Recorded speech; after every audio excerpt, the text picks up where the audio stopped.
President Donald ട്രംപിന്റെ tariff നയത്തെ തുടർന്ന് യുഎസിൽ വസ്ത്രങ്ങൾക്കും മറ്റ് ഉൽപ്പന്നങ്ങൾക്കും വില കൂടി തുടങ്ങിയോ? ഉൽപ്പന്നങ്ങളുടെ വില കുത്തനെ കൂടിയെന്ന് അവകാശപ്പെട്ട് ഒരു ഇൻസ്റ്റഗ്രാം യൂസർ വാൾമാർട്ട് സ്റ്റോറിൽ നിന്നുള്ള വീഡിയോ പങ്കുവച്ചത് പുതിയ ചർച്ചകൾക്ക് വഴിവെച്ചിരിക്കുകയാണ്.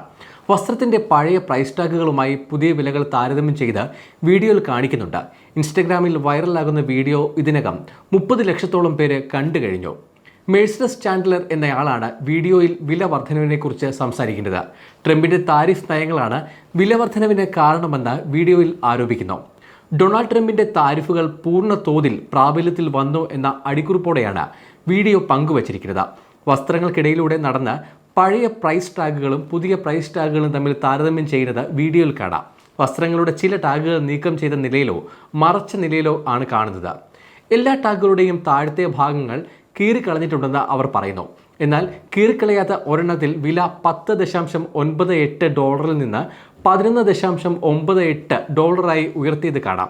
കുട്ടികളുടെ വസ്ത്രത്തിന്റെ വില $6.98 നിന്ന് $10.98 ഉയർന്നതും ഒരു ബാക്ക് പാക്കിന്റെ വില $19.97 നിന്ന് $24.97 ഉയർന്നതും വീഡിയോയിൽ ചൂണ്ടിക്കാണിക്കുന്നുണ്ട്. കടയിൽ പഴയ വിലയുടെ മുകളിൽ സ്റ്റിക്കറുകൾ ഒട്ടിക്കുകയാണെന്നും അങ്ങനെ ചെയ്താൽ പഴയ വില അറിയാൻ കഴിയില്ലെന്നും അവർ ആരോപിക്കുന്നു. സ്റ്റോറിൽ പല ഉൽപ്പന്നങ്ങൾക്കും $8 വരെ വില വർദ്ധിച്ചിട്ടുണ്ടെന്നും വിശ്വാസമില്ലാത്തവർ വാൾമാർട്ടിലോ ടാർഗറ്റിലോ പോയി പരിശോധിക്കാനും അവർ പറയുന്നു. വീഡിയോയ്ക്ക് താഴെ നിരവധി കമന്റുകളാണ് വരുന്നത്. ട്രംപിന്റെ സാമ്പത്തിക നയങ്ങളെ അനുകൂലിച്ചും പ്രതികൂലിച്ചും നിരവധി ആളുകൾ രംഗത്ത് വരുന്നുണ്ട്. വില വർധനവ് സാധാരണക്കാരെ എങ്ങനെ ബാധിക്കുമെന്നുള്ള ആശങ്കയും പലരും പങ്കുവെക്കുന്നു. ട്രംപിന് വോട്ട് ചെയ്തതിൽ നിങ്ങൾ സന്തോഷിക്കുന്നുണ്ടോ എന്നതാണ് ഒരാളുടെ കമന്റ്. കുറച്ച് ദിവസങ്ങൾക്ക് മുമ്പ് വസ്ത്രങ്ങളിൽ നിന്ന് വില നീക്കിയതായി ടാർഗറ്റിന്റെ ജീവനക്കാരൻ എന്ന് അവകാശപ്പെട്ട് ഒരാൾ കമന്റ് ചെയ്തു. അമേരിക്കക്കാർക്ക് അഭിനന്ദനങ്ങൾ, നിങ്ങളുടെ പ്രസിഡന്റ് നിങ്ങളിൽ നിന്ന് കൂടുതൽ പണം ഈടാക്കുന്നുവെന്ന് മറ്റൊരാൾ പ്രതികരിച്ചു. അതേസമയം മറ്റു ചിലർ ഈ വിലവർദ്ധനവ് പ്രചാരണം തള്ളുന്നു. ഇത് ഡെമോക്രാറ്റുകളുടെ വ്യാജ പ്രചാരണമാണെന്നാണ് അവരുടെ ആരോപണം. ഡൊണാൾഡ് ട്രംപിന്റെ രണ്ടാം വരവിൽ ഓഗസ്റ്റ് 1 മുതൽ കൂടുതൽ രാജ്യങ്ങൾക്കെതിരായ താരിഫുകൾ നിലവിൽ വന്നത്. ആഭ്യന്തര ഉൽപ്പാദനം വർദ്ധിപ്പിക്കുക, വിദേശ വിപണിയിൽ പ്രവേശനം നേടുക, ഫെഡറൽ വരുമാനം വർദ്ധിപ്പിക്കുക തുടങ്ങിയ ലക്ഷ്യങ്ങളാണ് നീക്കത്തിന് പിന്നിൽ.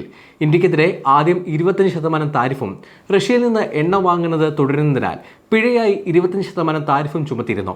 ഇതോടെ ഇന്ത്യൻ ഇറക്കുമതിക്ക് 50% താരിഫ്, ബ്രസീലിന് 50%, സിറിയയ്ക്ക് 41%, ലാവോസിനും മ്യാൻമാറിനും 40% വീതം, സ്വിറ്റ്സർലൻഡിന് 39%, കാനഡയ്ക്കും ഇറാഖിനും 35% വീതം എന്നിങ്ങനെ നീളുന്നു താരിഫ് നിരക്കുകൾ. ചൈനയ്ക്ക് 30%, മെക്സിക്കോയ്ക്ക് 25%മാണ് താരിഫ്. ഏറ്റവും കുറവ് താരിഫുള്ളത് UK 10%, തുർക്കി, ദക്ഷിണ കൊറിയ, ന്യൂസിലാൻഡ് എന്നീ രാജ്യങ്ങൾക്ക് 15% വീതവുമാണ്. സമയം മലയാളം വാർത്തകൾ ഇനി ടൈംസ് ഓഫ് ഇന്ത്യ സൂപ്പർ ആപ്പിലും. ഇതിനായി പ്ലേ സ്റ്റോറിൽ നിന്നോ ആപ്പ് സ്റ്റോറിൽ നിന്നോ times of India app install ചെയ്യൂ.